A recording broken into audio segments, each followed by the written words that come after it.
Terlepas dari orang-orang dari sekte permata surgawi yang tampak tenang, Yun Xiao dan 3 lainnya terkejut tidak bisa berkata-kata. Di dunia ini, beberapa orang terlahir dengan bakat yang sangat kuat.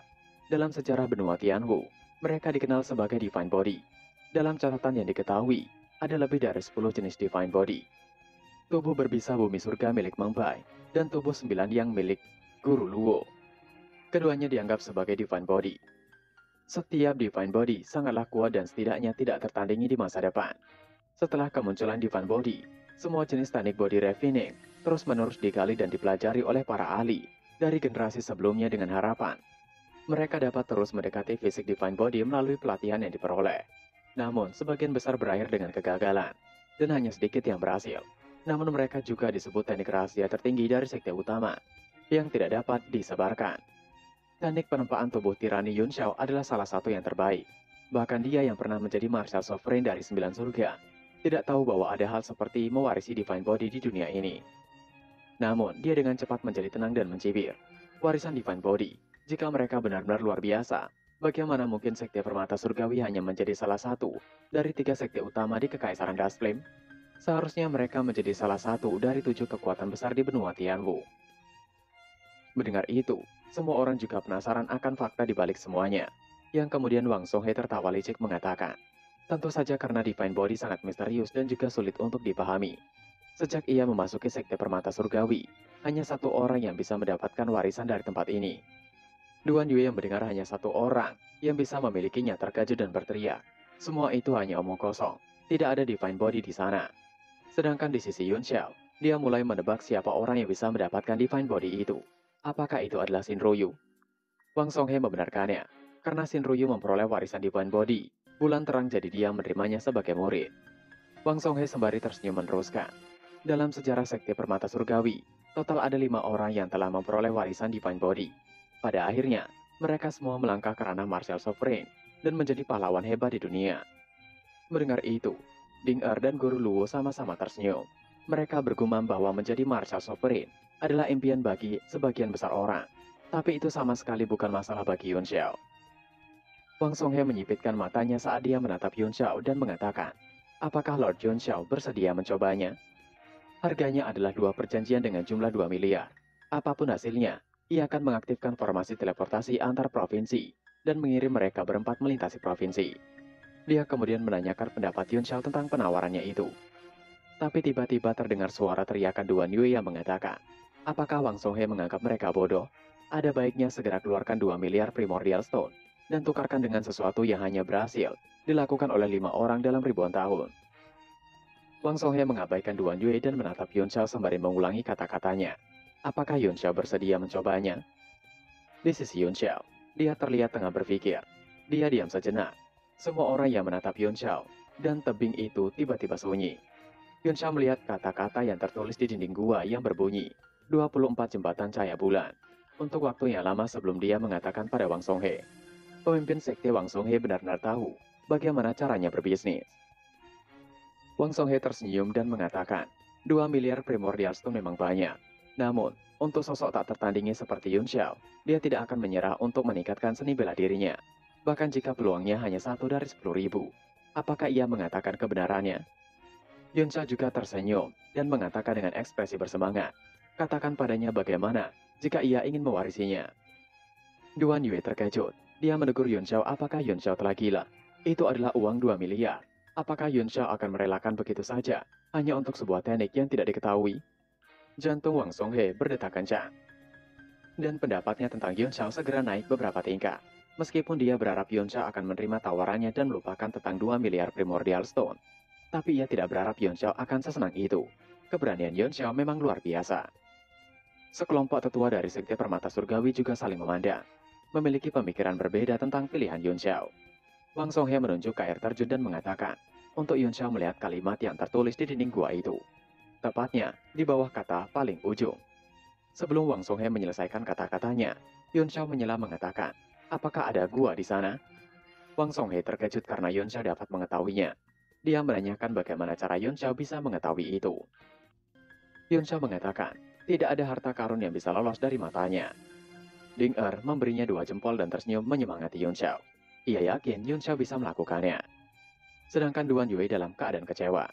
Yun Xiao membalas senyuman dan jempolnya. Dia samar-samar melihat sebuah gua di balik air terjun tirai air.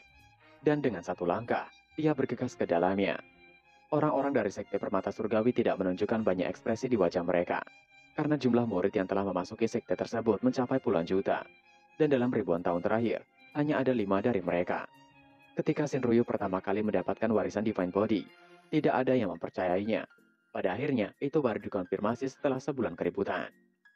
Wang Songhe tertawa dan menghela nafasnya mengatakan, penguasa kota Martial Flame benar-benar sosok yang tiada taranya. Hanya berdasarkan usianya, keberaniannya luar biasa. Yun Xiao yang melompat ke dalam air terjun kini telah melewatinya dan mendarat di dalam gua. Begitu Yun Xiao melangkah ke gua, dia merasakan perasaan dingin dan menyegarkan menyerang tubuhnya. Dia mengatakan itu luar biasa. Apa yang ada di dalam? Mungkinkah ada sesuatu yang ekstrim? Dia melangkah masuk tanpa khawatir tentang bahaya apapun. Segera dia sampai di area yang luas, yang secara siang hari. Manik-manik dengan berbagai ukuran melayang di tengah-tengah gua. Masing-masing memancarkan cahaya yang kuat seperti permata. Di tengah gua ada array aneh dengan segala macam prasasti dan karakter seperti kecebong di atasnya. Perasaan kuno itu jelas berusia ribuan tahun. Yun Xiao berjalan mengelilingi formasi, tapi dia tidak tahu apa itu. Mutiara di dinding sepertinya bukan mutiara malam yang bercahaya biasa. Dia mengulurkan tangannya untuk menyentuh mereka, dan ketika dia menyentuh, dia merasakan penolakan dan terpental. Itu terlihat seperti mutiara bulan laut Cina Timur. Ukurannya luar biasa. Diceritakan, konon ada jenis suku di Laut Timur yang menangis sembari bernyanyi. Air mata berubah menjadi mutiara dengan kekuatan magis. Dan disebut mutiara bulan di Laut Timur. Yun Xiao mengatakan ia tidak peduli. Ia ingin mencoba dan melihat tentang apa warisan Divine Body ini. Yun Xiao memasuki cahaya itu dengan ekspresi tenang, yang kemudian menatap tubuhnya dengan heran. Setiap berkas cahaya bisa menembus tubuhnya, dan dia hanya bisa melihat otot, tulang dan cairan merahnya bersirkulasi. Semua organ dalamnya terlihat di bawah cahaya. Selain itu, setelah seberkas cahaya menembus, dia akan merasakan ketidaknormalan di tubuhnya, seolah-olah sedang membersihkan kotorannya. Situasi ini juga terjadi ketika dia mengolah teknik tempering tubuh. Dia tahu bahwa tidak akan ada bahaya. Jadi, dia menenangkan pikirannya dan membenamkan dirinya dalam perasaan ini. Segera dia memasuki keadaan pencerahan. Cahaya berputar di sekitar tubuhnya, membentuk pola indah yang melayang di atasnya. Pada saat ini Yun Xiao tidak hanya dalam keadaan tubuh fisiknya, tapi juga dalam keadaan chi primordialnya, yang tampaknya dipimpin oleh cahaya, mutiara bulan laut timur di sekelilingnya, dan bergegas menuju kemacetan. Dia juga tiba-tiba memikirkan tentang Meng Wu dan Meng Bai. Dia merasakan sakit yang luar biasa, dan wajahnya menjadi pucat.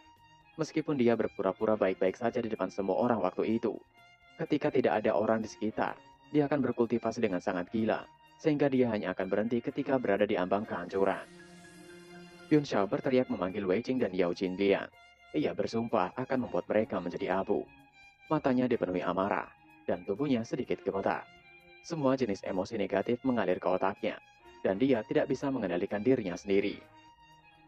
Setelah waktu yang dibutuhkan untuk menyeduh secangkir teh, dia perlahan-lahan menjadi tenang dan kembali ke ekspresi tenang dan acuh tak acuh seperti biasanya. Di aliran gunung, semua orang masih menunggu. Ding Er menanyakan pada Wang Songhe, sampai berapa lama proses itu akan berlangsung? Wang Songhe menimpali tidak perlu panik. Secara umum, semakin buruk bakatnya, semakin pendek waktu gagalnya.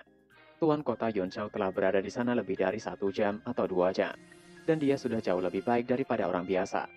Saat itu, ia gagal hanya dalam waktu 1 jam. Mungkin, penguasa kota akan menjadi orang ke-6 yang mewarisi Divine Body. Duan Yue mendengus dingin dan menyela. Hanya orang yang bodoh seperti Yun Xiao yang akan mencoba sesuatu yang benar-benar mustahil. Bahkan jika dia tidak mewarisi Divine Body, dia akan bisa menjadi Martial Sovereign di masa depan dengan level abnormalnya. Guru Luo merasa yakin tentang Yun Xiao mengatakan, ia percaya bahwa Yun Xiao akan mendapatkan Divine Body. Kerumunan tidak berkomentar dan hanya tersenyum. Jelas mereka tidak menyukai kata-kata Guru Luo. Ding Er mengurutkan kening dan menanyakan pada Guru Luo, apakah Guru Luo merasakan sesuatu? Ding Er bergumam, ia tahu bahwa Guru Luo memiliki tubuh Dewa 9 Yang, jadi dia mungkin bisa merasakan sesuatu. Guru Luo menggelengkan kepalanya mengatakan tidak. Tapi, ia hanya punya firasat. Pada saat itu, Su Hao tiba-tiba berteriak ketakutan saat dia melihat sosok terbang keluar dari balik air terjun dan berteriak, Yun Xiao telah keluar.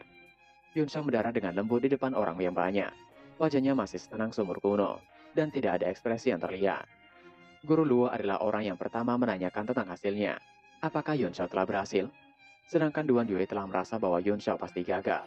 Dia mengatakan, 2 miliar primordial stone telah melayang. Tapi Yun Xiao tidak mendapatkan apapun. Sungguh pemikiran yang bodoh. Orang-orang lain juga segera mendekati Yun Xiao karena penasaran dengan hasilnya. Wang Songhe menanyakan sembari tersenyum. Dia seolah yakin bahwa Yun Xiao telah gagal. Dia meneruskan, bahkan jika Yun Xiao tidak memiliki divine body, setelah dibaptis oleh formasi di dalam, tubuh Yun Xiao masih akan meningkat pesat. Yun Xiao berjalan untuk ke tempat lapang, tidak mengatakan apapun, dan membuat semua orang sekte permata surgawi yakin bahwa Yun Xiao telah gagal mendapatkan divine body. Mereka benar-benar meremehkan sang Lord kita. Su Hao mengatakan untuk menghibur Yun Xiao. Yun Xiao tidak perlu marah. Jenius yang tak terhitung jumlahnya di masa lalu telah gagal mendapatkan warisan. Tiba-tiba, Yun Xiao berhenti dari jalannya. Hal itu membuat Guru Luo dan Ding Er bingung memanggilnya. Pada saat itulah, tiba-tiba, cahaya di tubuh Yun Xiao menjadi cerah. Sinar cahaya putih muncul di sekitar tubuhnya. Ada total 24 sinar. Mereka perlahan bangkit di belakangnya dan terhubung bersamaan di langit. Itu mempesona dan indah. Di bawah fenomena aneh ini, seluruh aliran gunung bersinar dengan cahaya cemerlang. Dia menanyakan dengan tenang, apakah itu yang disebut dengan Divine Body Bright Moon? Pada saat itu, tempat itu menjadi sunyi. Selain aliran air mengalir dan kicauan burung, seolah tidak ada orang lain. Tubuh Yun Xiao menjadi bersinar terang dan rambutnya berubah menjadi putih. Tentu saja, orang-orang terkejut dengan hal itu. Duan Yue adalah orang pertama yang tertawa terbahak-bahak. Dia sangat gembira saat dia mengatakan Yun Xiao benar-benar sesuatu. 2 miliar untuk Divine Body. Yun Xiao tidak kehilangan apapun. Dalam kultivasi seni bela diri, selama seseorang bisa maju sedikit saja, itu sepadan tidak peduli berapa biayanya. Belum lagi, itu adalah Divine Body legendaris. Meskipun dia tidak tahu karakteristik apa yang dimiliki Divine Body, setidaknya itu luar biasa. Yun Xiao juga tampaknya mendapat manfaat besar, dan dia terlihat sangat puas. Kali ini semua orang tersentak bangun. Tapi, Wang Songhe dan orang-orang sekte permata surgawi lainnya masih membuka mulut mereka lebar-lebar. Beberapa tetua bahkan menggosok mata mereka dan menepuk kepala mereka sendiri dari waktu ke waktu, hanya untuk memastikan jika mereka tidak sedang bermimpi. Guru Luo tersenyum penuh arti dan mengatakan, ia tahu Yun Xiao bisa melakukannya. Yun Xiao mengangguk dan mengatakan kepada Wang Songhe sembari tersenyum. Ia berterima kasih atas bantuannya. Hutang itu sekarang batal, dan sekarang bantu dirinya untuk menggunakan formasi teleportasi antar provinsi. Wang Songhe dan orang-orangnya hancur. Mereka seolah telah menyesali semuanya. Wang Songhe linglung dan terus bergumam pada dirinya sendiri. Dia kemudian menangis mengatakan bagaimana itu mungkin. Para tetua di belakangnya memandang Yun Xiao seolah-olah mereka telah melihat jenius yang luar biasa. Dan mereka mau tidak mau menampakkan ekspresi kagum, bagaikan bertemu dengan seorang dewa. Wang Songhe bergumam, dalam ribuan tahun terakhir, hanya 4 orang yang lulus. Dan dalam beberapa tahun terakhir, 2 dari mereka benar-benar mendapatkan Divine Body. Wang Songhe masih dengan tangisnya mengatakan, Yun Xiao adalah manusia yang ditakdirkan. Yun Xiao menggelengkan kepalanya tidak menanggapi tingkah mereka. Dia hanya meminta untuk mengantarkannya pada area teleportasi. Yun Xiao memimpin jalan di depan. Ding Er yang melihat reaksi tangis Wang Songhe tersenyum mengatakan untuk Wang Songhe tidak perlu sedih. Tuan muda Yun Xiao telah memperoleh warisan Divine Body. Tapi, sekte permata surgawi tidak kehilangan apapun. Sebaliknya, ia telah menerima bantuan besar dari Wang Songhe. Dan ia pasti akan membalasnya di masa depan. Ketika Ding Er mengatakan itu, Wang Songhe tiba-tiba menyadari, jika sosok tak tertandingi seperti itu bisa berutang budi padanya, nilainya akan sangat bagus, bahkan mungkin lebih dari 2 miliar primordial stone. Dia langsung senang mengatakan, sungguh merasa terhormat bisa membantu orang yang luar biasa. Segera mereka tiba di formasi teleportasi antar provinsi. Rune array kuno namun luar biasa memberi orang perasaan yang sangat menenangkan. Wang Songhe mengatakan mereka berempat dapat melihatnya. Tidak lebih dari 10 array teleportasi antar domain ini di seluruh wilayah selatan. Yun Xiao sedikit mengangguk dan mengatakan sembari tersenyum. Terima kasih karena telah membantunya sampai sejauh itu. Ia akan mengingat kebaikan Wang Songhe. Dia melangkah ke tengah formasi diikuti oleh Ding Er, Guru Luo, dan Duan Yue. Selain Yue Jiulin, yang masih terperangkap dalam tablet alam ilahi, para prajurit dan alkemis lainnya telah menetap di kota Martial Flame. Lagi pula, chi spiritual di sana sudah tak terhitung di seluruh benua, dan akan lebih cepat meningkat daripada tinggal di tablet alam ilahi. Mereka berempat memasuki array, dan array teleportasi dibuka di bawah kendali Wang Songhe. Raungan besar terdengar, dan cahaya mulai muncul membungkus mereka berempat. Selain itu, Jumlah primordial stone yang dibutuhkan untuk setiap teleportasi juga sangat besar. Sejumlah besar primordial stone langsung tersedot energi spiritual yang kering di sekitarnya dan berubah menjadi bubuk. Yun Xiao yang dibungkus cahaya bergumam. Jika ia ingin meningkatkan kekuatannya dalam waktu singkat, cara tercepatnya adalah membuka 4 domain di dalam tablet alam ilahi. Untuk membuka wilayah angin di tablet alam ilahi, ia harus pergi ke tanah kuno wilayah suci barat Gangfeng. Jika begitu, ia akan pergi. Cahaya teleportasi mulai menghilangkan tubuh mereka, dan itu berlangsung sekitar waktu yang dibutuhkan untuk menyeduh cangkir teh sebelum perlahan meredup. Saat ini, array sudah kosong. Yun Xiao serta 3 lainnya langsung berteleportasi menghilang dari wilayah selatan. Saat itu, Wang Songhai yang masih berdiri menatap array teleportasi bergumam. Li Yun Xiao, untuk wilayah selatan, apakah dia harapan atau bencana? Tidak ada yang tahu. Di wilayah luas pegunungan bersalju, hanya terlihat pemandangan gunung putih dan bersalju. Tempat Yun Xiao dan 3 lainnya mendarat diteleportasikan. Duan Yue adalah yang pertama bereaksi. Dia mengetuk, bagaimana mereka bisa berada di sana? Tempat apa itu sebenarnya? Apakah mereka diteleportasikan di wilayah yang salah? Guru Luo menanyakan pada Yun Xiao. Apakah mereka saat ini berada di tempat yang benar, tempat yang ingin Yun Xiao kunjungi? Yun Xiao menggelengkan kepalanya menimpali. Bagaimana bisa tanah kuno dapat ditemukan dengan mudah? Array teleportasi sekte permata surgawi terlalu sederhana. Itu sangat tidak akurat. Tidak ada orang di sekitar mereka. Ding Er dengan senyum pahit mengatakan, beruntung mereka berada di wilayah utara. Mereka harus menemukan jalan. Ding Er mengeluarkan piringan formasi dan mulai mengukur. Yun Xiao menyebar indera ilahinya mengatakan tidak diperlukan untuk itu. Saat ini ada sekelompok orang 3 li jauhnya. Ia dapat meminta petunjuk arah sekarang. Dan untuk mereka bertiga mengapa tidak masuk ke dalam tablet alam ilahi, sehingga mereka dapat berkultivasi dengan damai. Ding Er dan Guru Luo sama-sama menggelengkan kepala. Ding Er mengatakan, sekarang selain Yue Jiulin, orang yang ada di dalam tablet alam ilahi telah tinggal di kota Martial Flame untuk berkultivasi. Karena chi spiritual di sana luar biasa. Guru Luo menambahkan, semenjak Yun Xiao memilih mereka bertiga untuk menemani Yun Xiao, tentu saja mereka mencoba untuk tidak berada di dalam tablet alam ilahi. Mereka ingin membantu. Di mana ketika komik ada heroin, pasti heroinnya beban. Seperti mereka berdua. Duan Yue terkekeh dan mengatakan, Yun Xiao cukup beruntung dengan wanita. Ia tidak ingin menjadi obat nyamuk. Jadi masukkan dirinya ke dalam tablet. Dan kabari jika telah mencapai tujuan. Guru Luo dan Ding Er langsung tersipu dengan kata-kata Duan Yue. Sedangkan Yun Xiao melambaikan tangannya tanpa kata. Dan memasukkan Duan Yue ke dalam tablet alam ilahinya.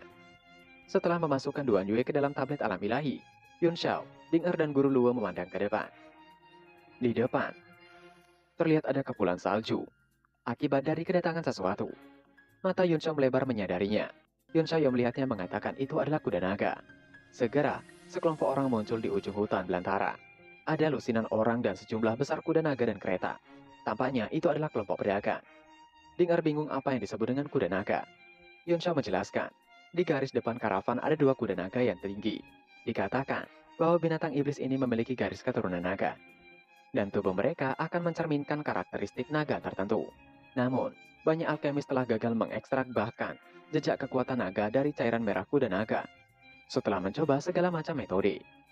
Pada akhirnya, mereka menyimpulkan bahwa cairan merah naga pada kuda naga sangat tipis sehingga hampir tidak ada.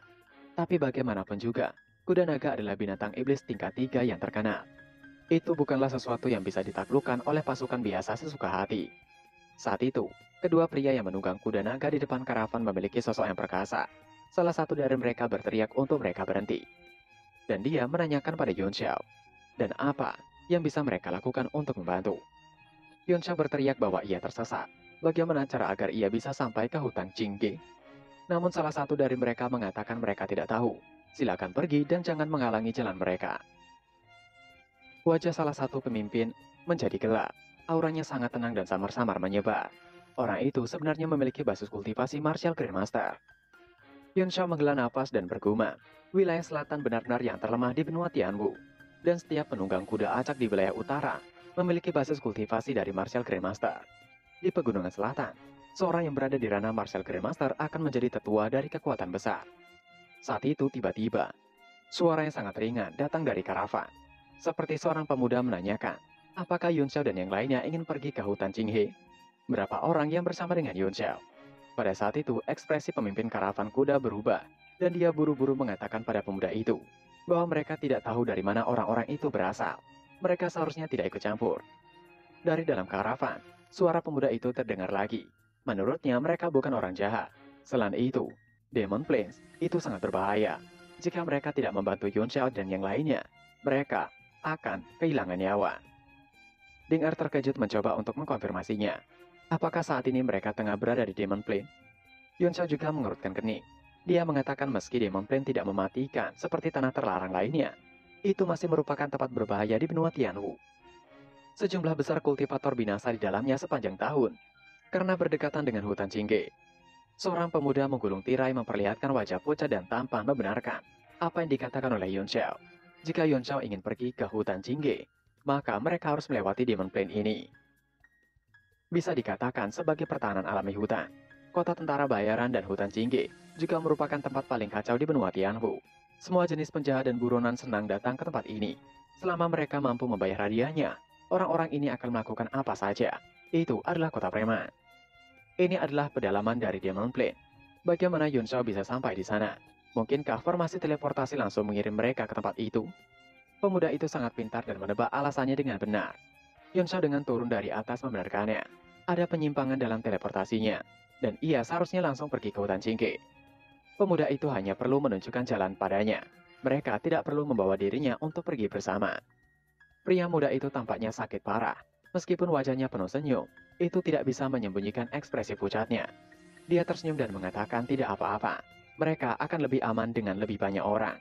Ia juga akan pergi ke hutan Jingge. Pemimpin karavan sangat cemas dan jelas sangat menentang keputusan pemuda itu mengatakan, tidak ada orang biasa yang dapat pergi menggunakan area teleportasi. Pasti ada yang salah dengan ketiga orang itu. Pemuda itu memanggil komandan kiri mengatakan, bagaimana bisa ada begitu banyak orang jahat di dunia ini? Pemuda itu kemudian memperkenalkan diri bahwa dia adalah Hailin. Yun Xiao tersenyum bergumam. Pemuda itu tampaknya tidak berpengalaman dan sangat naif. Dia memperkenalkan mereka bertiga satu persatu, lalu mengatakan, jika begitu ia akan merepotkan Hailin. Ekspresi komandan kiri sangat tidak sedap dipandang. Dia mengatakan dengan nada peringatan, mereka bertiga sebaiknya pintar. Jika tidak, dengan sedikit kekuatan mereka itu, ia bisa menghabisi mereka semua dengan satu gerakan. Hailin kemudian memperkenalkan kedua komandannya itu. Komandan kiri adalah Zule, dan komandan kanan adalah Hong Yu. Yun Xiao terkekeh mengatakan untuk tidak perlu khawatir. Saudara Hailin sangat baik. Bagaimana mungkin ia memiliki pemikiran buruk? Yun Xiao bisa merasakan tatapan tidak ramah dari orang-orang di sekitarnya. Tampaknya para penjaga ini sangat mengkhawatirkan keselamatan pemuda itu. Zule lalu memerintahkan untuk Yun Xiao dan yang lainnya berjalan di depan. Tentu saja itu menimbulkan kekesalan pada Hailin. Dia mengatakan bagaimana Zule melakukan itu. Lagi pula ada dua gadis, jadi mereka bertiga bisa datang dan duduk bersamanya di dalam karavan. Zule masih tidak bisa menerimanya, dan Hong Yu memerintahkan Yun Xiao dan yang lainnya mengendarai kuda naga di depan. Yang pada akhirnya Yun Xiao menyetujuinya. Yun Xiao mengendarai satu kuda, sementara Guru Lu dan Ding Er mengendarai yang lainnya. Hailin menghela nafas meminta maaf. Ia akan memperlakukan mereka dengan baik saat mereka tiba di hutan. Yun Xiao tersenyum menimpali.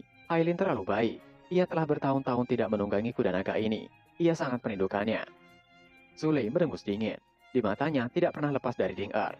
Dia bergumam di antara mereka bertiga. Ding Er adalah satu-satunya yang paling dia waspadai. Hong Yu mengatakan bahwa tuan mudanya adalah pria yang baik yang langka. Jika Yun Xiao memiliki niat jahat, ia bersumpah akan mengambil nyawanya. Yun Xiao menyipitkan matanya seperti seekor rubah mengatakan untuk tidak khawatir. Ia tidak akan melakukan apapun. Namun, ia melihat kulit tuan muda mereka terlihat tidak terlalu bagus. Sepertinya dia menderita penyakit kronis. Hong Yu berteriak bahwa semua itu bukan urusan Yun Xiao. Tapi tiba-tiba Guru Luo mengatakan, Yun Xiao adalah seorang alkemis. Mungkin dia bisa membantu Hailin. Hong Yu terkejut tidak percaya. Bocah semuda itu adalah seorang alkemis. Pada saat ini Hailin juga duduk di dalam karavan muncul dan mengatakan dengan ekspresi iri. Ia tidak berharap Yun Xiao menjadi seorang alkemis, meskipun Yun Xiao lebih muda darinya. Yun Xiao benar-benar luar biasa. Zule mengatakan pada Hailin, agar Hailin tidak merendahkan dirinya sendiri.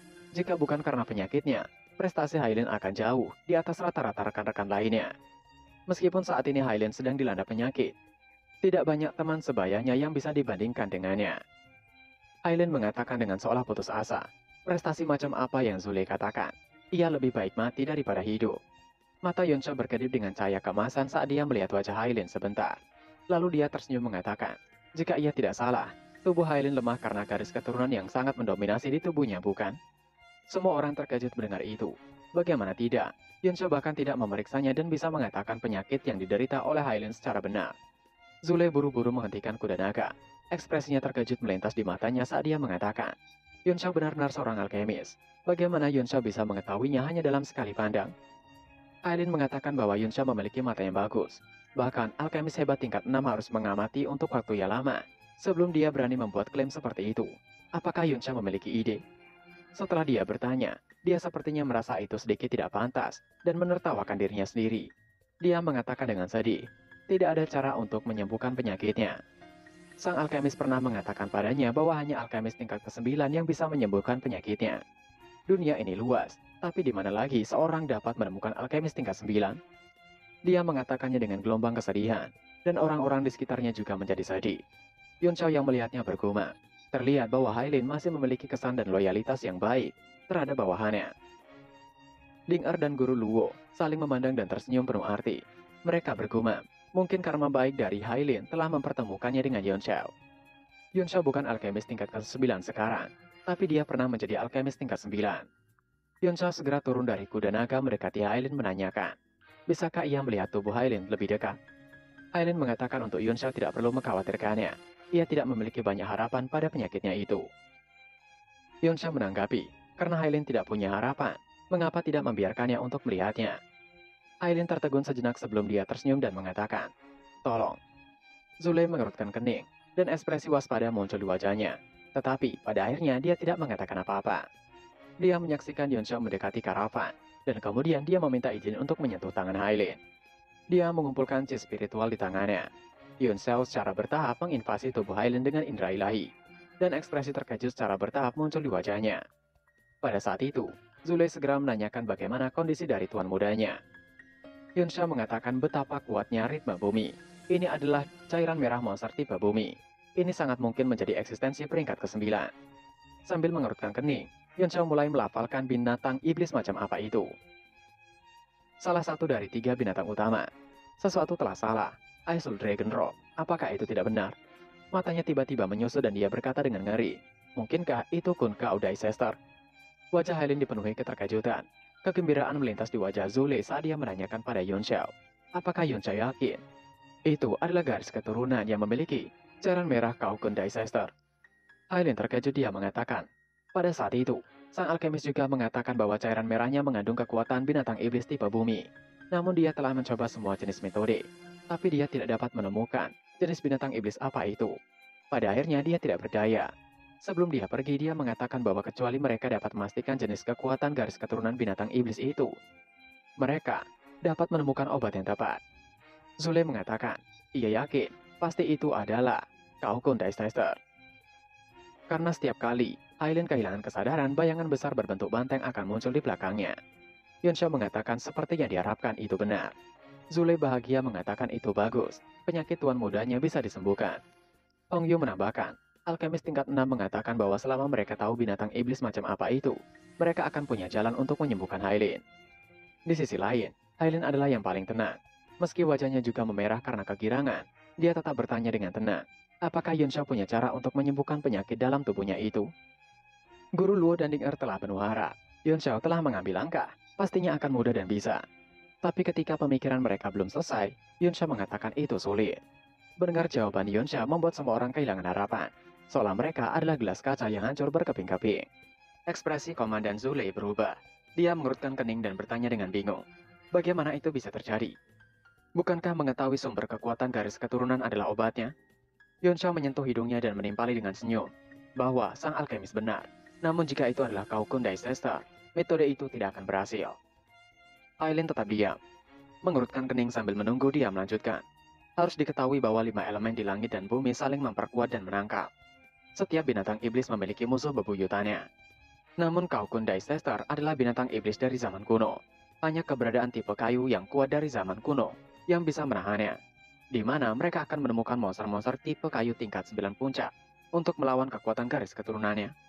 Kata-kata Yunsha segera membuat semua orang terdiam, dan api harapan yang baru saja dinyalakan langsung padam. Hailin juga tertegun. Dia menunduk sedikit mengatakan, jadi, meskipun ia menemukan alkemis tingkat 9 sekalipun, tidak akan ada obat untuk menyembuhkannya, bukan? Yunsha dengan santai mengatakan tidak. Ia hanya mengatakan bahwa metode yang dikatakan alkemis itu tidak akan berhasil. Wajah Zulei tiba-tiba menjadi gelap. Dia berteriak pada Yun Xiao. Tidak bisakah Yun Xiao menyelesaikan kata-katanya dan tidak dipotong di tengah-tengah yang menyebabkan kesalahpahaman? Apakah penyakit tuan mudanya bisa disembuhkan atau tidak? Yun Xiao dengan senyuman mengatakan, tentu saja ada cara untuk menyelamatkannya. Ia tahu setidaknya 3 cara untuk menyelamatkannya.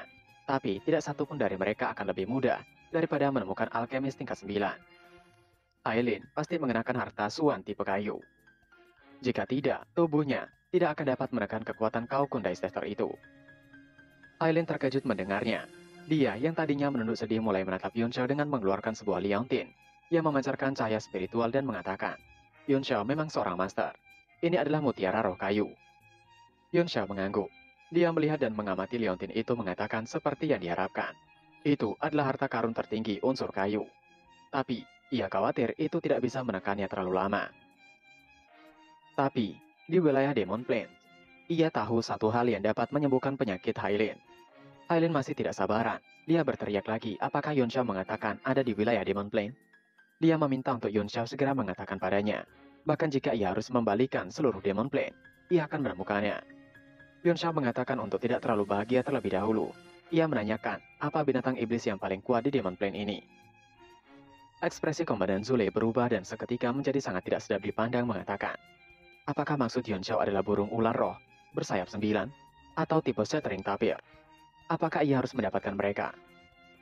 Ular roh bersayap 9 dan shattering tapir adalah 2 binatang iblis terkuat di Demon Plains.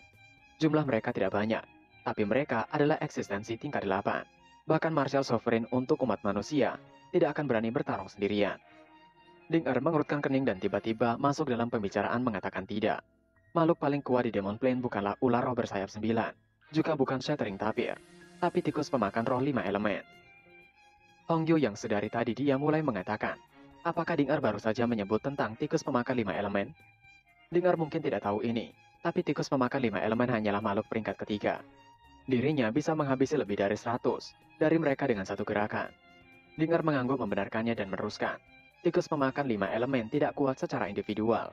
Namun ia telah mendengar dari ayahnya bahwa ada ratusan juta tikus pemakan 5 elemen di Demon Plains ini. Jika mereka berkumpul bersama, bahkan wilayah suci akan dapat dimusnahkan oleh mereka. Ekspresi semua orang berubah drastis. Ketika mereka memikirkan ribuan tikus yang berkerumun, mereka semua menggigil dan berkeringat dingin. Komandan kanan Hong Yu juga menyeka keringat dinginnya mengatakan, bukankah itu terlalu banyak menyebutkan 100 juta? Untungnya, tikus pemakan 5 elemen ini tidak memiliki kecerdasan apapun dan tidak tahu cara berkelompok. Mata Yun Xiao berkedip saat dia mengatakan, 100 juta itu tidak berlebihan. Meskipun Demon Plains sangat luas dan tak terbatas, setelah bertahun-tahun memelihara begitu banyak tikus pemakan 5 elemen, padang rumput masih subur dan penuh energi spiritual. Apakah Hong Yu tahu kenapa?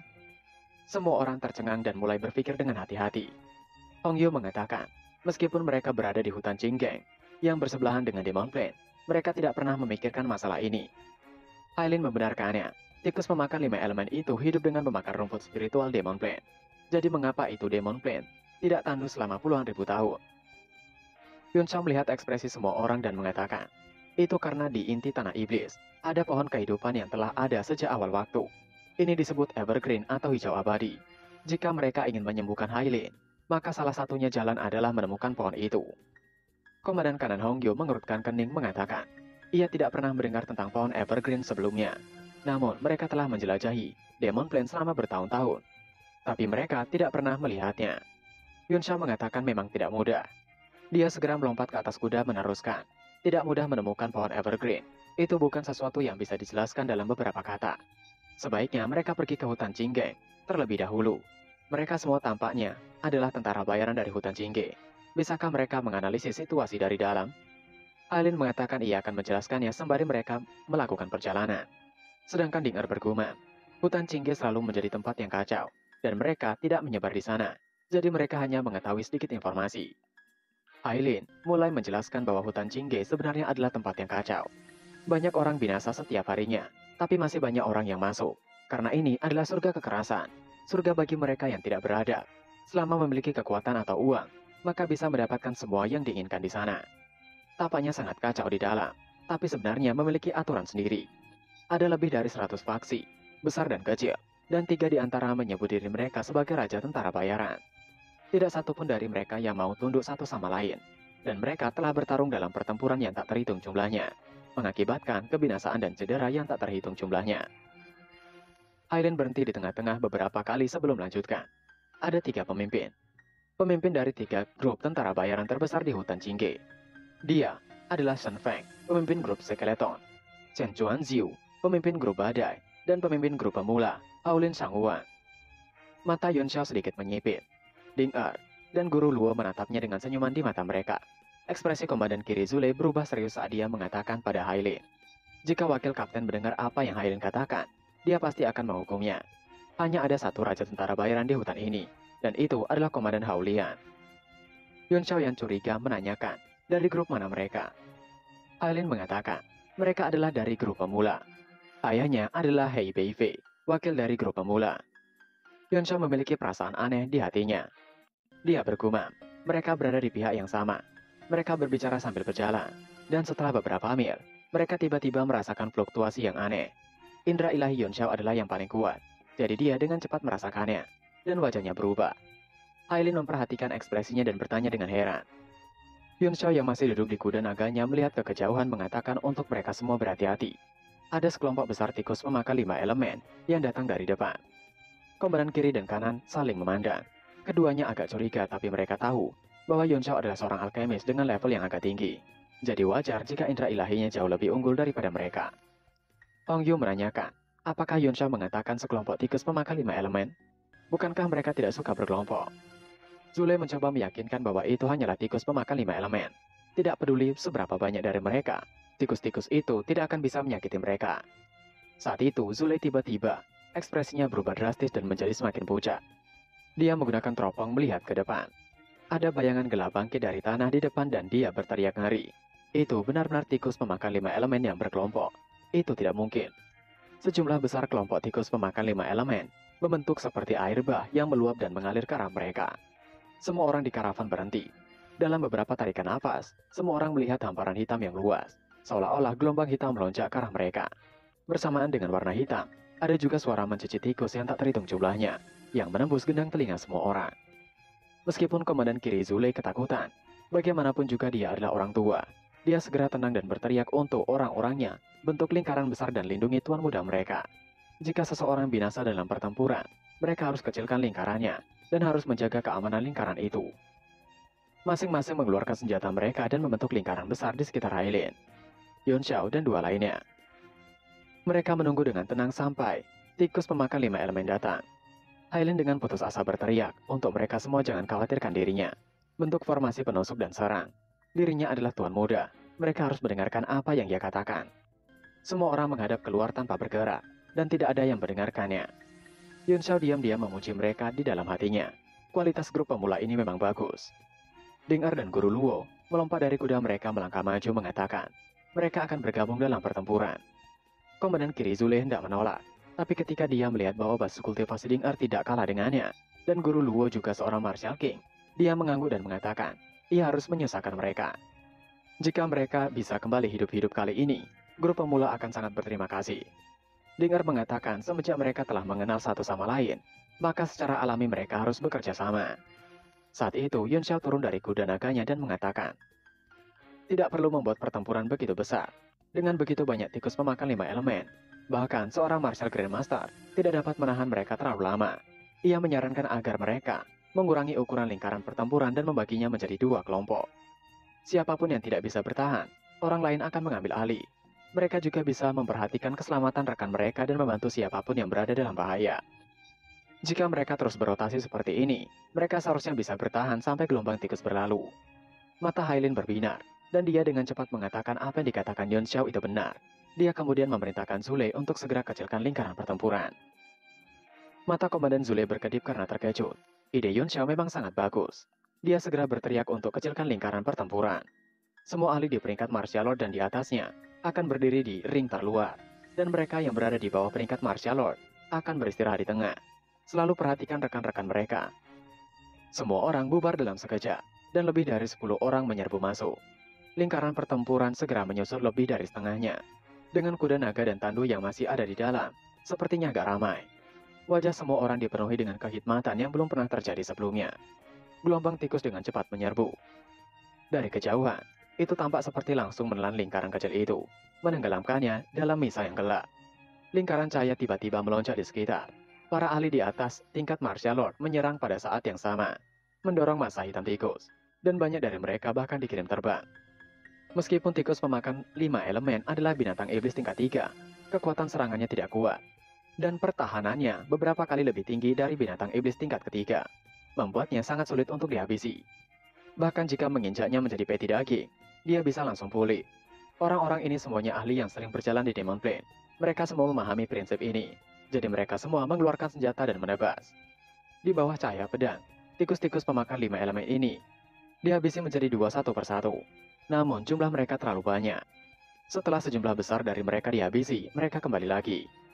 Yang membuat semua orang gelisah dan beringas adalah suara menjejik tikus yang tak terhitung jumlahnya, membuat gendang telinga beberapa orang mengalami masalah. Mereka sangat kesal. Di lereng yang tinggi di kejauhan, dua sosok muncul entah dari mana. Mereka dengan dingin melihat gelombang tikus dengan senyuman dingin. Seseorang mengatakan pada rekannya yang dipanggil dengan tuanku, bahwa obat baru yang dibuat benar-benar luar biasa. Tikus pemakan 5 elemen ini menjadi lebih gila lagi, dan kekuatan mereka meningkat cukup banyak. Tuanku menimpali, tidak apa-apa. Kuncinya adalah, Tuan Situ memikirkan cara untuk menarik begitu banyak tikus, dan ia menggunakan teknik ilusi. Itulah sebabnya, bisa berjalan dengan lancar. Tuan Situ menimpali, sangat disayangkan tidak ada cukup waktu. Jika tidak, ia sangat ingin mendapatkan puluhan ribu lebih. Sebaiknya mereka lihat apakah Hailin itu akan binasa. Tuanku mengatakan, Tuan Situ terlalu banyak berpikir. Hailin pasti telah binasa sekarang. Mereka berpikir bahwa ini hanyalah gelombang tikus biasa, dan mereka akan baik-baik saja setelah selamat. Ketika mereka mengetahui bahwa gelombang tikus tidak akan pernah surut, dan target mereka sebenarnya adalah diri mereka sendiri, ia khawatir keyakinan mereka akan runtuh secara langsung, dan mereka akan binasa tanpa tempat pemakaman. Tuan Situ tertawa menimpali. Siapa yang mengatakan mereka akan binasa tanpa tempat pemakaman? Perut tikus pemakan 5 elemen itu akan menjadi kuburan terbaik mereka. Tampaknya, uang wakil kapten yang dihabiskan untuk memperkerjakan Tuan Gu sangat berharga. Saat ini, grup Hailin telah berperang melawan gelombang tikus untuk waktu yang lama, dan hampir semuanya adalah ahli bela diri yang hebat. Martial King dan bahkan Martial Grandmaster semuanya terengah-engah, dan wajah mereka pucat. Bahkan senjata tingkat Suan di tangan semua orang dibengkokkan. Ekspresi Zule bingung. Bukankah seharusnya gelombang tikus itu mereda? Tapi kenyataannya tidak. Yun Xiao yang mengetahui itu juga terdiam. Pada saat itulah Yun Xiao memiliki kesimpulan. Dia berdiri di tengah dan mengatakan, sepertinya target dari para tikus itu adalah mereka. Mendengar itu membuat semua orang terkejut dan tertegun tanpa kata. Semua orang pucat karena ketakutan. Hati mereka menjadi dingin. Zule menanyakan jika itu masalahnya, bukankah mereka harus menghabisi semua tikus itu? Semua orang terlihat khawatir. Mereka tak tahu alasannya. Mengapa tikus-tikus itu masih terus berdatangan? Yun Xiao meminta untuk tidak perlu khawatir. Biarkan ia mengkonfirmasinya. Yun Xiao mengulurkan tangannya ke depan. Dia menarik salah satu tikus yang ada di depan mereka. Seekor tikus jatuh di tangan Yun Xiao bagaikan ditarik oleh suatu kekuatan. Tikus itu sangat gemuk dan terus meronta di tangannya, memamerkan gigi dan mencoba menggigit Yun Xiao. Yun Xiao mengatakan memang ada masalah. Mata tikus pemakan 5 elemen ini benar-benar berwarna merah tua, dan seharusnya dia meminum semacam obat. Selain itu, semua tersebar dan tikus-tikus sepertinya berada di bawah ilusi. Obat dan ilusi ditumpuk bersamaan. Sepertinya memang ada orang yang mengincar mereka. Zule menanyakan bagaimana bisa terjadi. Hati semua orang tenggelam. Jika tikus itu tidak dihabisi, mereka tidak akan bisa hidup. Namun jumlahnya puluhan ribu, sangat padat sehingga kepala mereka tidak terlihat. Perasaan aneh tiba-tiba muncul di hati Hailin. Dia menanyakan pada Yun Xiao, apakah ada cara? Dia melihat wajah tenang Yun Xiao yang tampaknya tidak memiliki fluktuasi apapun, dan perasaan aneh mengatakan kepadanya bahwa Yun Xiao pasti memiliki cara untuk menyelesaikan masalah. Yun Xiao membuka mulut tikus itu mengatakan, indera ilahi tikus itu telah dihancurkan oleh indera ilahi yang lebih kuat. Sekarang itu hanya ilusi yang mereka terima, sebelum indera ilahi mereka hancur yang mendukung tubuh mereka untuk menyerang mereka. Selama mereka bisa bertahan, tikus-tikus itu akan segera binasa secara bertahap. Namun, ia dapat melihat bahwa tikus itu semuanya penuh dengan energi spiritual. Ia khawatir itu tidak akan begitu cepat. Hailin menanyakan berapa lama mereka akan bertahan sebelum binasa. Yun Xiao masih memeriksa tikus itu menimpali. Itu sekitar beberapa jam. Hailin terkejut mendengar beberapa jam. dan bahkan angkanya tidak pasti. Dia menanyakan bagaimana mereka bisa bertahan begitu lama. Apakah mereka tidak memiliki cara lain untuk menghentikannya? Yunsha membenarkannya. Memang ada cara. Mereka harus menghabisi para tikus itu. Itu adalah jawaban yang sudah jelas. Tapi sepertinya bukan jawaban itu yang Zule inginkan. Zule kesal ketika mendengar jawaban Yunsha. Dia mengatakan dengan marah. Pada saat seperti ini, bisakah Yunsha mengatakan sesuatu yang berguna? Ia benar-benar ingin menghabisi Yunsha dengan satu telapak tangan. Yunsha tertawa meminta untuk Zule tidak perlu khawatir. Nyatanya tidak sulit untuk bertahan selama beberapa jam.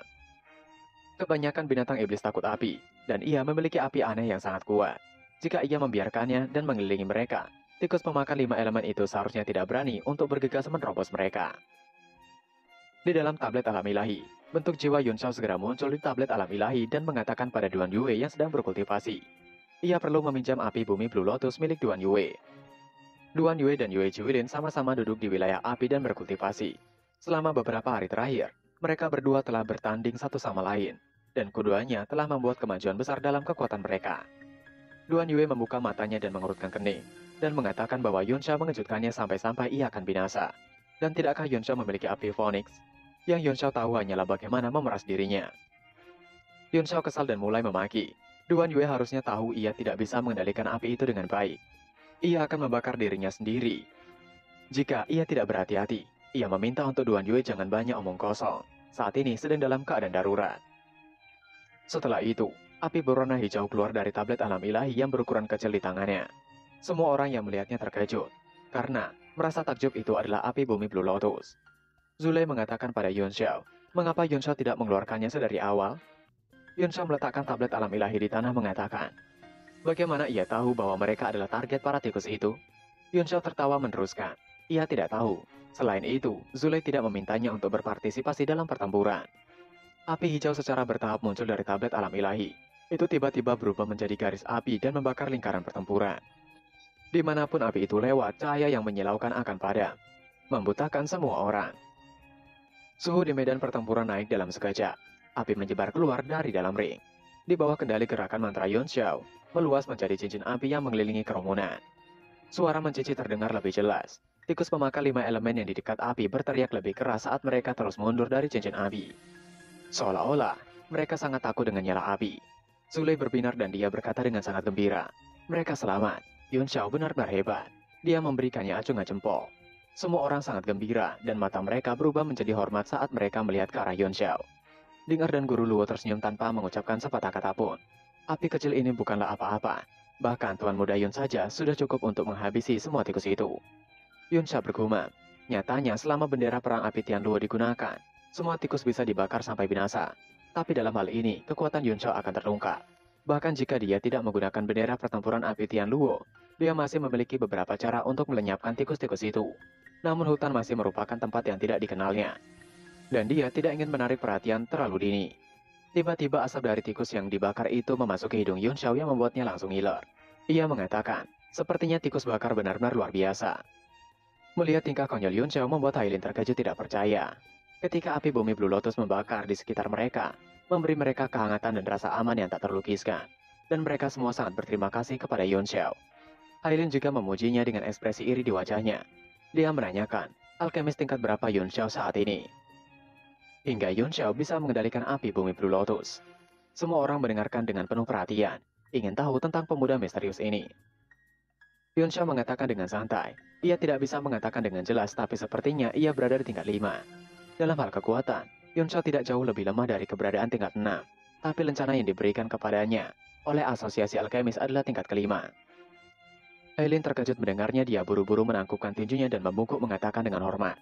Ia telah menyapa Yunsha. Ia harap Yunsha bisa memaafkan atas ketidaksopanan dirinya yang sebelumnya. Orang-orang di sekitar juga terkejut. Komandan kiri Zule pun buru-buru melangkah maju mengatakan, ia sudah tidak sopan. Ia harap Tuan Yunsha bisa memaafkannya. Di mata mereka, seorang alkemis tingkat 5 sudah menjadi eksistensi yang sangat tinggi. Apalagi seorang alkemis tingkat 5 yang begitu muda. Mereka belum pernah mendengar tentang Yunsha. Yunsha tersenyum kecut mengatakan dirinya adalah alkemis tingkat 5. Kapan dia menjadi alkemis yang hebat? Yang kemudian dia mengatakan pada Hailin. Cairan merah binatang iblis di tubuh Hailin adalah pedang bermata dua. Jika Hailin membimbingnya dengan baik, itu akan menjadi sangat kuat. Ekspresi Hailin sedikit berubah. dan dia menggelengkan kepalanya mengatakan, selama bisa menghilangkan efek pada tubuhnya, tidak apa-apa. Ia tidak berharap itu memiliki kekuatan yang tak terbatas. Jika garis keturunan Kaokun di tubuhnya diaktifkan, Aileen akan menjadi sangat kuat. Namun itu sangat berbahaya bagi tubuh. Dan setiap kali bertindak, orang tersebut tidak akan sadar dan tidak dapat membedakan antara teman dan musuh. Ini juga bagian yang paling menyakitkan bagi Aileen. Pada saat ini, ekspresi beberapa sosok di kejauhan sangat berubah. Situ menanyakan pada tuanku, apa yang harus mereka lakukan sekarang? Tikus-tikus itu sepertinya telah mundur. Tuanku menimpali, apinya berwarna hijau, mungkinkah itu api bumi Blue Lotus yang legendaris? Itu merepotkan. Ia telah menyingkirkan semua kesadaran spiritual dari tikus-tikus itu. Mereka hanya mundur dari ketakutan paling naluriah mereka. Tuanku juga ragu-ragu mengatakan, jika itu terlalu lama, tikus spiritual ini akan binasa dengan sendirinya, dan rencana mereka akan sia-sia. Bagaimana caranya? Situ mengutuk dalam hatinya dan bertanya pada tuanku. Tuanku malah berbalik tanya padanya. Mata tuanku berbinar ketika dia mengeluarkan sebuah botol kaca mengatakan, ia mengingatnya, ia memiliki itu. Itu adalah cairan merah iblis Violet Vine. Selama itu bisa ditaburkan pada orang-orang itu, bahkan jika mereka memiliki api bumi Blue Lotus untuk memblokirnya, tikus-tikus itu akan menyerbu tanpa memperhatikan keselamatan mereka sendiri. Situ mengatakan bahwa ada puluhan ribu tikus memakan 5 elemen di sana. Bagaimana mereka akan menginfeksinya? Situ mengerutkan kening. Selain itu, orang-orang dari Aileen itu tidak bisa dianggap enteng. Wajah tuanku menjadi gelap dan dia menyeringai untuk serahkan masalah ini padanya. Dia segera berjongkok dan mengukir sesuatu di tanah. Segera array kecil dibuat dan dia memasukkan cairan merah iblis Violet Vine di dalamnya. Tangannya terus membentuk segel tangan. Dengan kilatan cahaya, botol itu langsung berubah menjadi sinar cahaya dan melesat ke arah karavan dengan kecepatan yang sulit dilihat dengan mata telanjang. Itu sebenarnya adalah formasi teleportasi instan berskala kecil. Tapi tiba-tiba botol itu meledak di udara. Mata tuanku menyusut saat dia mengatakan, ada seorang ahli di sana. Cairan iblis Violet Vine terlihat dikendalikan dan terhisap oleh sesuatu dari balik api hijau. Situ juga terkejut. Dia menanyakan apa yang akan mereka lakukan. Bukankah itu berarti mereka telah ketahuan? Tuanku melihat kekejauhan menimpali tidak masalah. Selama bau cairan merah menyebar, itu akan baik-baik saja. Terlebih lagi, jika tikus ini tidak bekerja, dia hanya bisa menjalankan rencana lain. Apa yang perlu ditakutkan jika mereka ketahuan? Kembali pada Yun Xiao, dia telah mengumpulkan cairan merah yang meledak di udara tadi. Dia menyadari bahwa itu adalah cairan merah iblis Violet Vine. Aileen yang tidak tahu menanyakan apa itu. Yun Xiao mengangkat tangan kanannya dan merentangkan jari-jarinya. Cairan merah dipandu oleh kekuatannya dan berkumpul menjadi bola yang jatuh di telapak tangannya, berputar-putar tanpa henti. Dia mengatakan itu adalah cairan merah iblis Violet Vine. Itu cuma ramuan biasa, tidak ada yang perlu ditakutkan. Yang aneh adalah apa tujuan mereka. Tepat saat dia menggaruk kepalanya dengan bingung, suara mencicit dari tikus itu menjadi lebih keras dan lebih keras. Satu persatu seolah-olah mereka telah meminum sesuatu yang membuat mereka gila. Mereka sekali lagi menerobos api Blue Lotus menerjang ke arah Yun Xiao. Mereka mengabaikan suara gemerisik api yang membakar diri mereka sendiri. Mereka tidak memperdulikan hidup mereka. Yun Xiao terkejut melihatnya. Zule mengayunkan pedangnya dan menebas lebih dari 10 tikus di barisan pertama. Dia berteriak memperingatkan Yun Xiao, tapi itu tidak membantu karena masih banyak tikus. Dia kemudian memerintahkan untuk yang lain juga. Mulai pertempuran, mereka tidak bisa membiarkan satu tikus pun masuk. Lingkungan sudah dipenuhi dengan bau tikus itu. Yun Xiao menatap cairan merah di tangannya mengatakan, orang-orang yang menargetkan mereka telah menggunakan cairan merah itu untuk menarik para tikus menyerang karavan. Sepertinya ada Beastamer tidak jauh dari tempat mereka saat ini. Dan mungkin Beastamer itu adalah seorang alkemis yang kuat. Zule yang kesulitan berteriak bahwa tikus-tikus itu menjadi semakin menggila. Aileen yang membantu seorang pengawal dengan panik mengatakan pada Yun Xiao, apa yang harus mereka lakukan? Para pengawal tidak bisa bertahan lebih lama lagi. Sebaiknya Yun Xiao harus segera memikirkan jalan keluarnya. Untuk beberapa alasan, Aileen secara tidak sadar menganggap Yun Xiao sebagai tulang punggungnya. Mungkin karena reputasi mengejutkan dari alkemis tingkat kelima. Bahkan komandan kiri Zule sangat menghormati pendapat Yun Xiao. Yun Xiao memasang kuda-kuda bersiap untuk melemparkan cairan merah yang ada di tangannya mengatakan, ia khawatir akan sulit untuk menghabisi mereka sepenuhnya. Bahkan jika kedua komandan melintasi langit dan menghabisi mereka, tikus itu masih akan menyerang. Namun itu masih bisa meringankan beberapa rasa sakit. Yun Xiao melemparkan bola cairan merah di tangannya. Angin kencang bertiup melintasi pada rumput dan bola cairan merah berputar dengan keras. Bau kental menyebar dan tetesan kecil memercik. Tikus pemakan 5 elemen segera mengubah arah dan bergegas menuju bola cairan merah itu. Namun masih banyak yang tetap di tempatnya dan terus menyerang. Yun Xiao meneruskan, Ketika cairan merah dimakan oleh mereka, mereka akan terus menyerbu. Ia khawatir api bumi Blue Lotus tidak akan bertahan terlalu lama. Ia akan menyebarkan apinya nanti, tapi itu hanya bisa bertahan untuk beberapa napas. Kemudian semuanya bersiaplah untuk mengisi daya. Selama mereka memusatkan kekuatan dan keluar dari jangkauan beberapa li, tikus itu tidak akan mengikuti mereka. Ekspresi semua orang berubah. Mereka tahu bahwa saat hidup dan binasa telah tiba. Yonsha mengatakan pada Zule bahwa Zule bisa maju dan membuka jalan. Dengan dua kultivator martial Grandmaster di depan, mereka akan dapat dengan cepat membuka jalan. Ia, Ding-er dan Guru Luo akan melindungi Hailin, jadi Hailin akan baik-baik saja. Hailin sangat gembira membenarkannya. Nona Ding-er juga seorang martial Grandmaster. Tuan Muda Yun dan Guru Luo sama-sama martial king. Dengan mereka bertiga di sisinya, ia akan baik-baik saja. Zule dengan yakin mengatakan jika begitu, ia harus menyusahkan Tuan Muda Yun dan dua lainnya.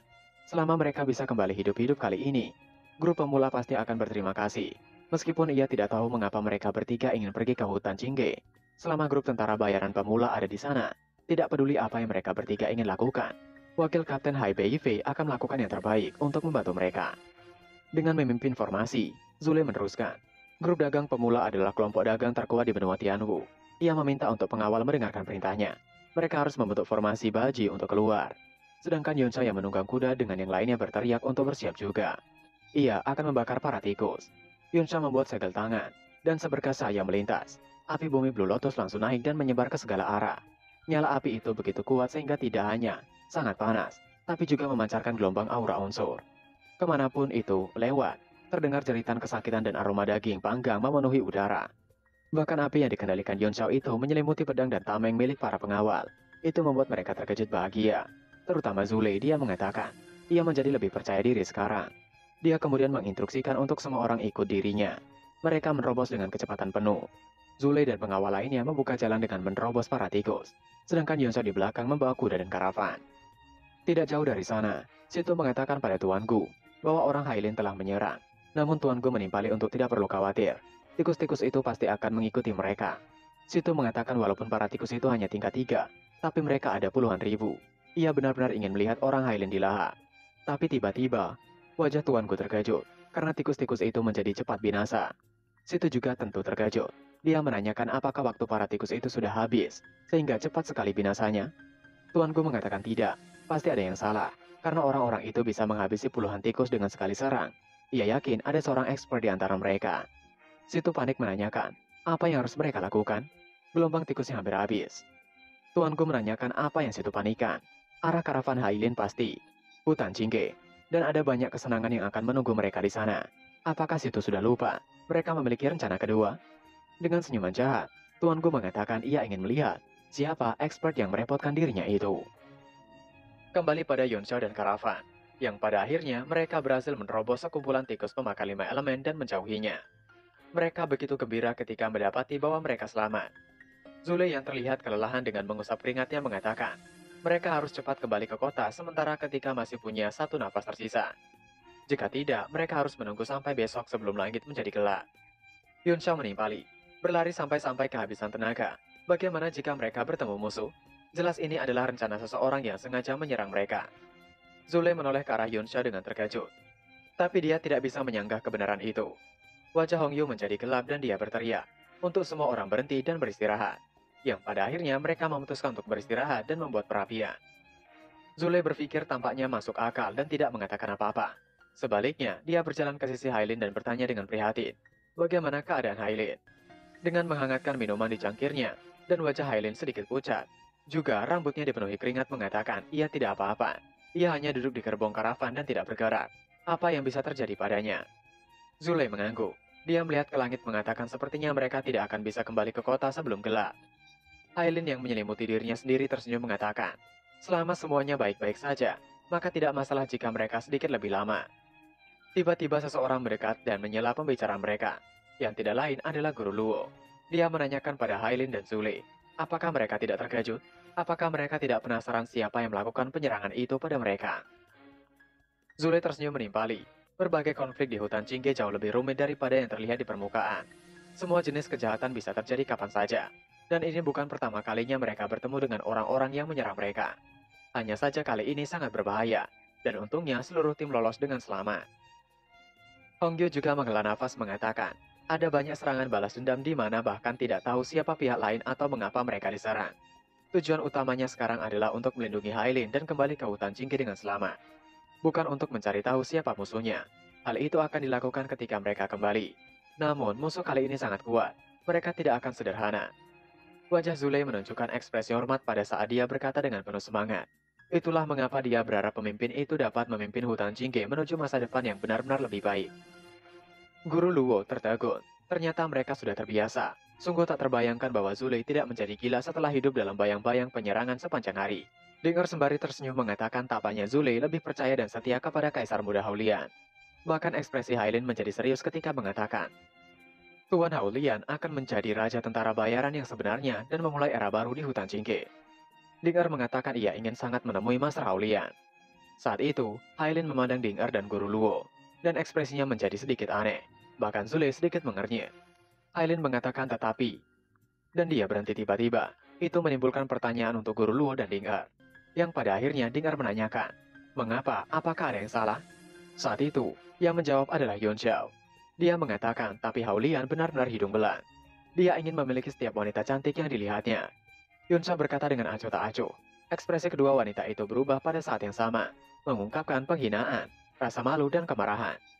Saat itu Hailin merasa canggung dan mengatakan, Master Haulian memang punya beberapa kebiasaan buruk, tapi mereka tidak perlu khawatir. Yuan Xiao dan yang lainnya telah menyelamatkan karavannya dan menjadi dermawan dari kelompok grup pemula. Tuan Haulian tidak akan melakukan apapun pada mereka berdua. Merasa sedikit canggung, Guru Luo menanyakan bagaimana jika ia tidak menyelamatkan Hailin. Zule saat itu tertawa terbahak-bahak mengatakan itu akan merepotkan. Mendengar Zule yang tertawa lepas membuat Hailin segera menegurnya, karena tidak sopan tertawa dan bersikap seperti itu di depan penyelamat mereka. Dengar dan Guru Luo menatap Yuan Xiao dengan perasaan kesal dan marah. Dia mengatakan, siapa yang mengatakan Haulian adalah raja tentara bayaran? Dia hanyalah raja gila. Mengapa dulu Gu Fei yang tidak menghabisi sampah itu dengan satu serangan telapak tangan? Tatapan Dengar dan Guru Luo tajam. Yuan Xiao dengan keringat dingin canggung mengatakan, ia akan mendidik Haulian, lagi nanti ketika mereka bertemu. Hailin tertawa mengatakan bahwa mereka salah. Ia pernah mendengar bahwa Tuan Gu Fei yang juga orang yang romantis dan bebas. Jika dia tertarik pada wanita cantik, dia pasti akan mengejarnya sampai ke ujung dunia. Yuan Xiao dengan canggung dan takut, aibnya terbongkar meminta untuk Hailin diam. Sepertinya Hailin banyak tahunya. Dengar tertawa terbahak-bahak melihat wajah malu Yuan Xiao. Dia mendengus dan mengatakan, sesuatu yang menyindirnya. Bukankah itu benar? Pernahkah Yuan Xiao mendengar tentang Tuan Gu Fei yang seperti itu? Saat itu Yuan Xiao berdiri dan mulai mengatakan dengan ekspresi bersungguh-sungguh. Tuan Gu Fei yang dikenal karena bakat dan kecantikannya, perwujudan pahlawan dan kesopanan. Dia mengambil alih untuk mengubah suasana sosial dan meningkatkan kualitas batin kaum muda, menyebabkan dia tetap melajang seumur hidupnya. Dia panutan yang sangat baik. Bagaimana bisa mereka memfitnah Gu Feiang? Mata Zule berbinar. Dia menepuk bahu Yuan Xiao dan mengatakan, jadi Yuan Xiao adalah pengagum Tuan Gu Feiang juga. Setelah ia mempelajari kehidupan Tuan Gu Feiang, ia sampai pada kesimpulan yang mengejutkan. Yuan Xiao dengan bersemangat meminta untuk Zule mengatakan, dengan sangat kuat dan dengan semangat, apalagi kebaikan Gu Feiang yang Zule ketahui, katakan agar dunia mendengarnya. Zule meminta untuk mereka semua berjanji agar tidak mengatakannya pada ketua Haulian. Yuan Xiao dengan semangat mengatakan tentu saja ia akan diam. Sedangkan orang-orang di sekitar mereka juga menjulurkan leher mereka. Gosip semacam ini yang paling menggugah selera. Apalagi sosok yang begitu berpengaruh seperti Gu Feiang. Hailin juga tertarik. Zule mengatakan, menurut penelitiannya, alasan mengapa Gu Feiang tetap tidak menikah sepanjang hidupnya adalah karena dia memiliki beberapa rahasia pria yang tak terkatakan. Semua orang menjadi semakin penasaran. Yuan Xiao telah percaya diri dengan senyuman dan yakin itu adalah sesuatu ketenaran yang akan dikatakan. Yuan Xiao meminta untuk segera mengatakannya. Zule mengatakan bahwa sulit untuk mengungkapkannya. Semua orang tahu. Zule tertawa seperti monyet dan meneruskan. Dikatakan bahwa alasan Tuan Gu Fei yang tidak menikah selama ini adalah karena dia menyukai seorang pria. Dia impoten, keras tapi tidak lama, impoten untuk waktu yang lama, impoten tapi tidak halus, impoten tapi tidak tebal, tebal tapi tidak hidup. Mendengar itu membuat wajah Yuan Xiao menjadi ungu, dan matanya merah seolah-olah dia tidak akan menahan diri, seolah dia akan bergegas dan melenyapkan seseorang. Dia segera meraih kerah Zule dan memaki. Memberikan pelajaran mengatakan beraninya Zule menghina Tuan Gu Feiang. Zule terkejut dengan tindakan Yuan Xiao yang seperti itu meminta untuk tidak meragukannya. Ia punya alasan. Ia telah memiliki banyak hasil penelitian lainnya. Jadi semua yang ia katakan itu benar. jadi Yun Xiao tidak perlu bertindak terlalu berlebihan padanya. Ding Er menatap Yun Xiao dan tertawa terbahak-bahak mengatakan, apakah benar yang dikatakan Zule tentang Gu Feiang? Maka seharusnya Gu Feiang mengambil tindakan untuk pencegahan. Perusahaan perdagangan Tian Yuannya memiliki formula pil Hercules yang diturunkan dari zaman kuno. Setelah memurnikannya dan meminumnya, maka tidak akan hanya sembuh total, tapi juga akan sekuat menjadi sekuat kuda jantan. Senyuman menggoda muncul di sudut mulut Yun Xiao saat dia menatap Ding Er dengan tatapan hidung belang, dan mengatakan, sepertinya Ding Er sangat berpengetahuan. Lain kali, bawakan ia beberapa pil lagi dan mereka berdua bisa mencoba efeknya. Ketika Ding Er melihat mata Yun Xiao menatapnya dari atas ke bawah dan senyuman jahatnya, dia tersipu malu. Bagaimanapun, dia adalah seorang gadis, dan tidak mungkin dia bisa menang melawan tangan tua seperti Yun Xiao. Guru Luo menarik telinga Yun Xiao meminta untuk Yun Xiao menahan diri. Tidak baik jika dilihat orang. Mereka berbicara dan tertawa lepas di Demon Plain, menyebabkan tawa dari waktu ke waktu. Mereka tidak merasa seperti baru saja melarikan diri dari pertempuran hidup dan mati. Dua orang yang mengamati dari kejauhan semuanya memiliki ekspresi gelap dan mata kabur.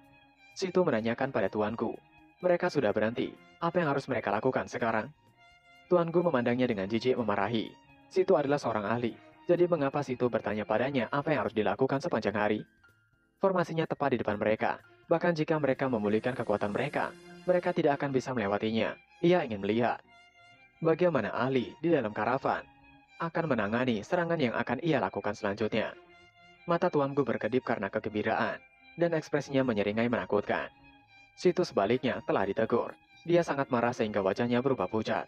Namun orang di depannya adalah seorang yang atasannya telah bayar mahal untuk disewa. Jadi dia tidak mampu menyinggung perasaannya. Dia hanya bisa menelan kemarahannya. Setelah karavan beristirahat sejenak, mereka mulai bergerak maju perlahan. Mereka tidak bisa kembali ke kota sebelum gelap, jadi mereka tidak buru-buru. Zule mengatakan ada hutan di depan, yang merupakan tempat yang paling mungkin bagi musuh untuk menyusup. Mengapa mereka tidak beristirahat saja di sana dan mendirikan kemah? Mereka akan melanjutkan perjalanan esok hari, yang pada akhirnya mereka mendirikan kemah untuk bermalam. Kembali pada Situ dan tuanku. Tuanku mengatakan bahwa mereka benar-benar mendirikan kemah di sana. Prediksi Situ memang mantap. Situ terkekeh dan berkata dengan bangga. Zule dan Hongyu, kedua ikan kecil itu meski memiliki anggota tubuh yang kuat, otak mereka seperti udang. Ia bisa melihat melalui niat mereka dengan pemikiran biasa. Tuanku tidak berbicara lagi. Sebaliknya, dia melihat ke langit tanpa menggerakkan matanya. Dia mengatakan, tidak masalah dimanapun mereka berada, mereka semua dalam jangkauan serangannya. Perhitungan waktunya sangat tepat, kartu as mereka akan segera sampai. Saat itu di langit, seberkas cahaya aneh muncul. Situ tiba-tiba membuka matanya dan melihat ke arah tatapannya. Dia melihat cahaya bintang muncul di langit. Pada awalnya hanya ada satu bintang yang kemudian, jumlah bintang berangsur-angsur bertambah. Di antara bintang-bintang di langit, satu bintang tiba-tiba tampak jatuh. Setelah bergoyang ke kiri dan ke kanan, akhirnya kehilangan posisi semula dan jatuh dari langit. Kembali pada karavan yang sedang berkemah di hutan belantara. Ding Er tiba-tiba melihat ke langit dan berkata dengan heran, ada meteor jatuh. Karavan itu penuh dengan kultivator. Banyak dari mereka yang sudah memejamkan mata dan mulai berkultivasi. Tidak ada yang punya waktu untuk peduli dengan kesenangan gadis kecil ini.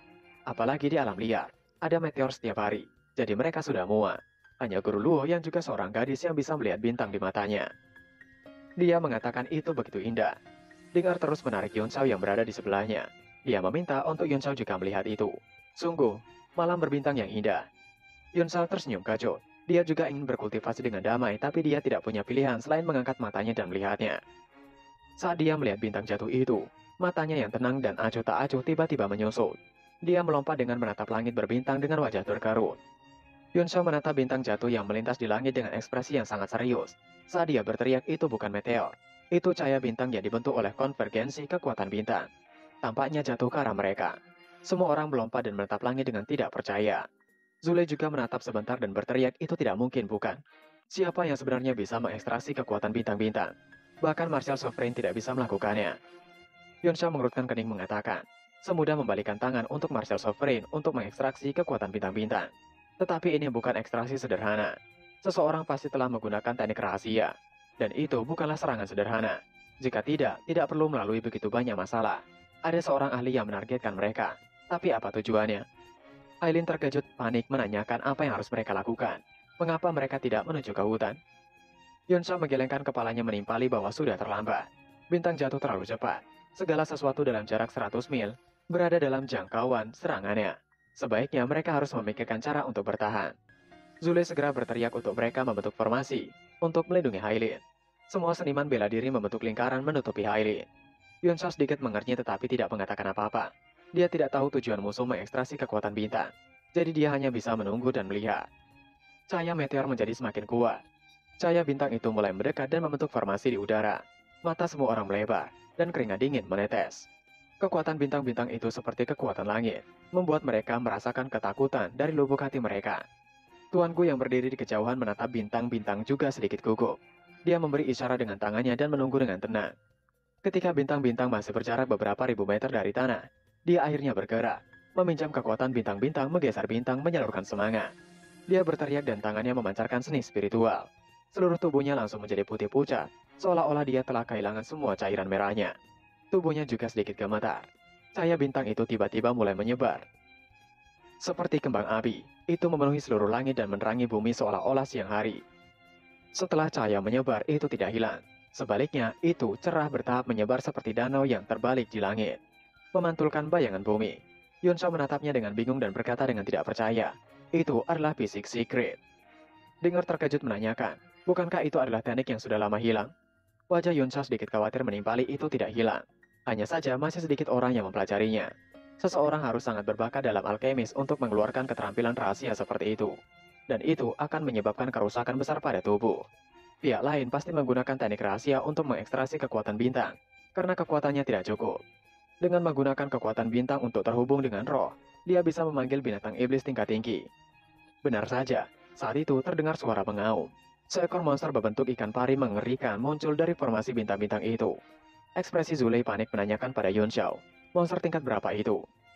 Ketika Yunsha menyaksikan binatang iblis itu, secara bertahap muncul, dia bergumam. Ia pikir monster itu setidaknya setara dengan seorang martial emperor. Semua seniman bela diri terkejut. Rambut mereka berdiri tegak dan wajah mereka menjadi pucat. Mereka berada di ambang keputusasaan. Dengar juga terkejut dan sangat khawatir. Meskipun Yunsha secara pribadi pernah menekan 7 martial emperor di martial flame, tapi itu dia mengandalkan formasi.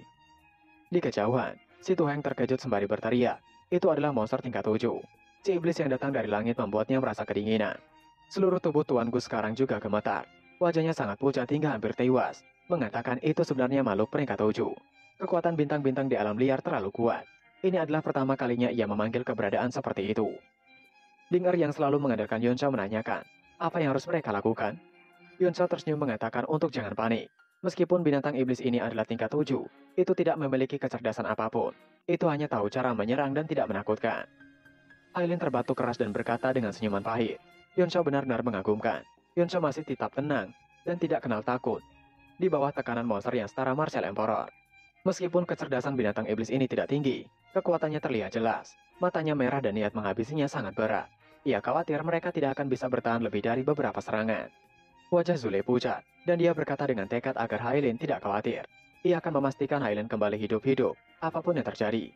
Ketika pertahanan dipatahkan, biarkan Hong Yu membawa Hailin dan melarikan diri terlebih dahulu.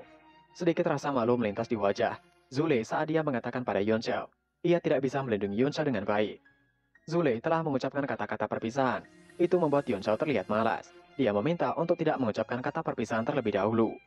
Dia tiba-tiba tersenyum membuka jubahnya mengatakan, ia memiliki senjata suan yang bisa menghalau bencana apapun dengan mudah. Ia pastikan mereka akan selamat dengan pedangnya itu.